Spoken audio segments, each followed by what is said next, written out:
Good morning all of you. Welcome again in Hindi class. तो बच्चों, आज हम हमारी हिंदी व्याकरण में करेंगे मातृभाषा, राष्ट्रभाषा और राजभाषा। यानी कि मातृभाषा किसे कहते हैं, राष्ट्रभाषा किसे कहते हैं और राजभाषा किसे कहते हैं, और भारत की राजभाषा कौन सी है और कब उसे संविधान में मान्यता मिली है। तो आइए शुरू करते हैं अपनी क्लास। तो पहले हम करते हैं मातृभाषा। तो बच्चों, पहले हम मातृभाषा शब्द का अर्थ जान लेते हैं। तो मातृ क्या होता है बच्चों? माँ। भाषा यानी कि भाषा। तो मातृभाषा शब्द का क्या अर्थ हुआ? माँ की भाषा। यानी कि भाई जो भाषा बच्चा अपनी माँ से सीखता है वही मातृभाषा हो गई। तो इसकी परिभाषा हम कैसे लिखेंगे कि जो भाषा बच्चा अपनी माँ, अपने परिवार और अपने समाज से सीखता है उसे मातृभाषा कहते हैं। तो जो बच्चों ये मातृभाषा होती है इसे सीखने या सिखाने की आवश्यकता नहीं होती, क्योंकि बच्चा जब अपने घर में अपने मम्मी पापा, दादा दादी या परिवार के अन्य सदस्यों को या फिर अपने आसपास के लोगों को जब बोलते हुए सुनता है तो उन्हें सुनकर ही बच्चा अपने आप ही से सीख जाता है। आगे करते हैं हम राष्ट्रभाषा।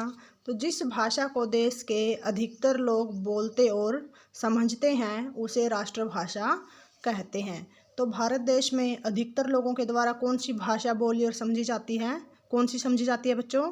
हिंदी ना। तो हिंदी को भारत की राष्ट्रभाषा माना गया है, लेकिन संविधान में इसका कोई वर्णन नहीं किया गया है। जैसे राजभाषा हमारी हिंदी है, लेकिन उसका वर्णन संविधान में किया गया है कि हमारी राजभाषा हिंदी है, लेकिन राष्ट्रभाषा हिंदी है ऐसा संविधान में नहीं कहा गया है। सिर्फ ऐसा हमारे द्वारा माना गया है। क्यों? क्योंकि भारत में अधिकतर लोगों के द्वारा हिंदी को ही बोला जाता है और हिंदी ही समझी जाती है। तो इसकी परिभाषा आप क्या लिखोगे? जिस भाषा को देश के अधिकतर लोग बोलते और समझते हैं उसे राष्ट्रभाषा कहते हैं। आगे है राजभाषा। राजभाषा का अर्थ है राजकाज की भाषा। यानी कि जो भाषा सरकारी कामकाज में प्रयोग होती है उसे राजभाषा कहते हैं। भारत की राजभाषा हिंदी है। यानी कि जो सरकारी कार्यालयों व राजकाज के कार्यों में जो भाषा प्रयोग की जाती है उसे राजभाषा कहते हैं। और भारत की राजभाषा कौन सी है बच्चों? हिंदी है। भारतीय संविधान की धारा 343(1) के अनुसार भारतीय संघ की राजभाषा हिंदी एवं लिपि देवनागरी है। और हिंदी को राजभाषा का दर्जा कब दिया गया? 14 सितंबर 1949 को। और तभी से हिंदी दिवस 14 सितंबर को मनाया जाता है।